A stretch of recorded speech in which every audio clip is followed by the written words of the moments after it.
நம்ம இன்னைக்கு எல்லாருக்கும் ரொம்ப பிடித்தமான இன்ஸ்டன்ட் குலோப் ஜாமுன் மிக்ஸ் வெடிப்புகள் இல்லாமல் எப்படி டேஸ்ட்டாக செய்யலாம்னு பார்க்கலாம். Hi friends, welcome to 90s Jana channel. என்னோடய சேனலை ஃபஸ்ட் டைம் பார்க்குறவங்க சப்ஸ்கிரைப் பண்ணிவிட்டு பக்கத்தில் இருக்கிற பெல் பட்டன் அழுத்திக்கோங்க. நான் இன்றைக்கி எம்டிஆர் குலோப் ஜாமுன் மிக்ஸ் வச்சு குலோப் ஜாமுன் செய்ய போகிறேன். இது 175 கிராம் பேக்கெட். பாருங்கள், இதில் பின்னாடியே செய்முறை விளக்கம் எப்படி செய்யணுங்கிறத கொடுத்துருப்பாங்க. ஆனால் சில அளவுகள் அதில் இருக்கிற மாதிரி செய்யாமல் நாம் கொஞ்சம் மாற்றி செய்ய வேண்டியிருக்கும். எப்படி செய்யலான்னு பார்க்கலாம் வாங்க. நான் இன்றைக்கி ஒரு பேக்கெட் ஃபுல்லாக செய்ய போகிறேன். அந்த பேக்கெட்டை ஓப்பன் பண்ணி ஒரு பவுலில் தட்டிக்கலாம். இப்போ இந்த மாவில் அங்கங்கே கட்டிகளாக இருக்கும், அதை நல்லா கையை வச்சு உடச்சி விட்டுக்கலாம். அப்புறமா நாம் காய்ச்சி ஆற வச்ச பால் சேர்த்து பசைஞ்சிக்கலாம். விரல்களை வச்சே நல்லா மாவை கலந்து பிசைஞ்சு எடுத்துக்கணும். உள்ளங்கை வரைக்கும் வரக்கூடாது மாவு. ரொம்ப நம்ம சப்பாத்தி மாவு பிசைகிற மாதிரி அழுத்தி பிசையக்கூடாது. நல்லா சாஃப்டாக பிசைஞ்சுக்கணும். இந்த ஒரு பாக்கெட் இன்ஸ்டன்ட் குலோப் ஜாமுன் மிக்ஸுக்கு ஒரு மீடியம் சைஸ் டம்ளரில் ஒரு டம்ளரை விட கம்மியாக தான் பால் தேவைப்படும். கொஞ்சம் கொஞ்சமாக பால் சேர்த்து தேவையான அளவு சேர்த்து பிசைஞ்சுக்கலாம். பாலுக்கு பதிலாக நீங்கள் தண்ணி சேர்த்தும் பசைஞ்சிக்கலாம். ஆனால் பால் ஊற்றி செய்யும்போது அதோட டேஸ்ட் இன்னும் கொஞ்சம் நல்லாயிருக்கும்.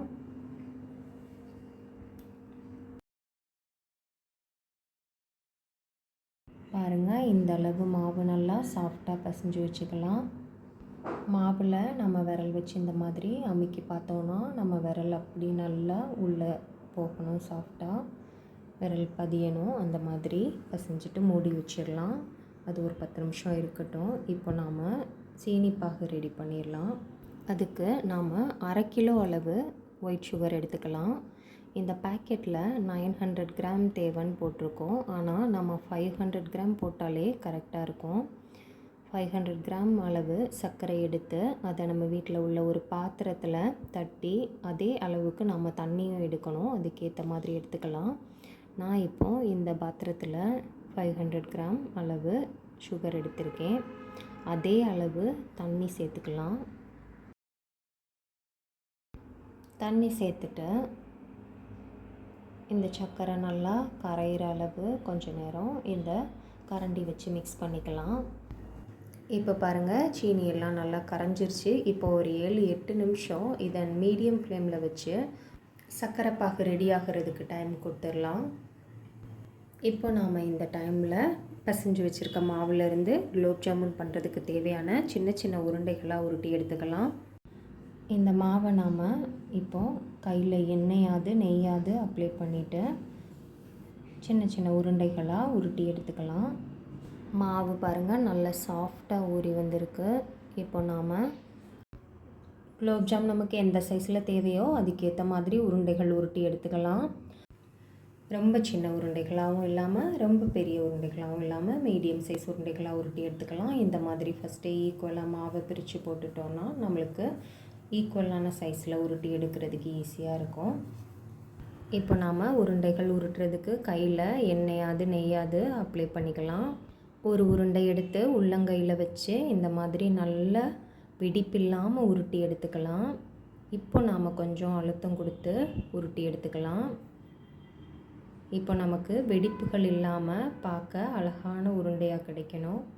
இந்த மாதிரி ஈக்குவலாக ஒரே சைஸ் வர மாதிரி எல்லா மாவையும் வெடிப்பில்லாத உருண்டைகளாக கையில் நெய் அல்லது எண்ணெய் தேய்ச்சிட்டு உருட்டி எடுத்துக்கலாம். இந்த ஒரு பேக்கெட்டில் மொத்தம் ஒரு 28 அளவு எனக்கு குலோப் ஜாமுன் கிடச்சிது. இப்போ இதை எல்லாத்தையும் உருட்டினதுக்கப்புறமா சர்க்கரை பாகு ரெடி ஆயிடுச்சான்னு பார்க்கலாம். சர்க்கரை பாகுக்கு கம்பி பதம் எதுவும் தேவையில்லை.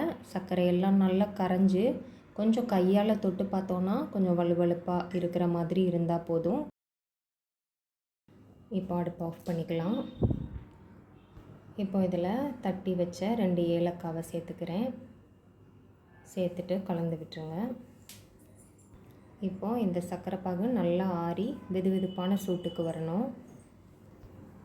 இப்போ நாம் ரெடி பண்ணி வச்சுருக்கிற குலோப் ஜாமுன் உருண்டைகளை பொரித்து எடுத்துக்கலாம். அதுக்கு அடுப்பில் ஒரு எண்ணெய் சட்டி வச்சுட்டு அதில் எண்ணெய் ஊற்றி எண்ணெய் சூடாக தண்டியும் வெயிட் பண்ணலாம்.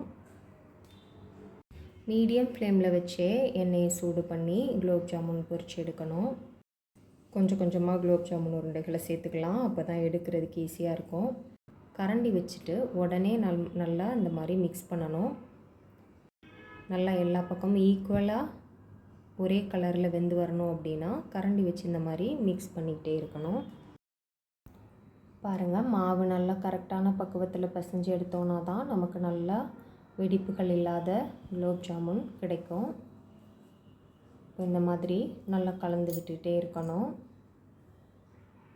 எல்லா குலோப் ஜாமுனும் நல்லா கலர் மாதிரி கோல்டன் ப்ரௌன் ஆகும்போது எல்லாத்தையும் எடுத்துக்கலாம். இந்த மாதிரி மீடியம் ஃப்ளேமில் வச்சு கரண்டி வச்சு எடுத்து விட்டு எல்லா பக்கமும் வேகிற மாதிரி பொரிச்சு எடுத்துக்கணும்.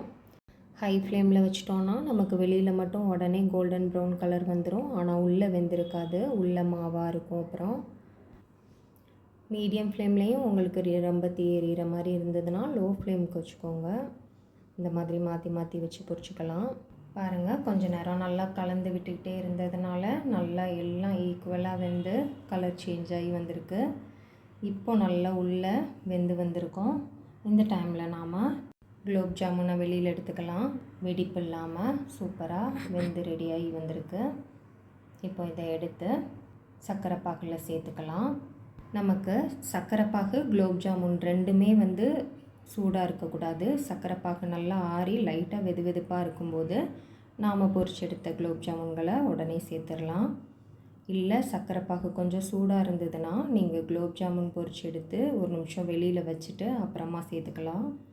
இதே மாதிரி மீதி இருக்கிற எல்லா உருண்டைகளையும் பொரிச்சு எடுத்து சர்க்கரை பாகில் சேர்த்துக்கலாம். மேலே டெக்கரேட் பண்ணுறதுக்கு நட்ஸ் ஏதாவது கட் பண்ணி சேர்த்துக்கலாம். இப்போ நமக்கு ரொம்பவே டேஸ்டான குலோப் ஜாமுன் ரெடி ஆயிடுச்சு. ஒரு 3 மணி நேரமாவது சர்க்கரை பாகில் குலோப் ஜாமுன் நல்லா ஊறின பிறகு சாப்பிட்டுக்கலாம். நைட்டு ஃபுல்லாக கூட ஊற வச்சோன்னா இன்னும் சூப்பராக டேஸ்ட்டாக இருக்கும். கண்டிப்பாக இதை மாதிரி எல்லோரும் ட்ரை பண்ணி பாருங்கள். ட்ரை பண்ணி பார்த்துட்டு எப்படி இருக்குன்னு சொல்லி எனக்கு கமெண்ட் பண்ணுங்கள். என்னோடய சேனல் பிடிச்சிருக்குன்னா லைக் பண்ணுங்கள், சப்ஸ்கிரைப் பண்ணுங்கள். இந்த லைஃப் தான் நல்ல சுவைத்து சாப்பிட நமக்கு கிடச்சிருக்கு. ஆனால் உணவே மருந்துங்கிறத மறந்துடக்கூடாது. ஸோ சுவையான மற்றும் ஆரோக்கியமான உணவுகளை சுவைத்து மகிழுங்கள். தேங்க்ஸ் ஃபார் வாட்சிங்.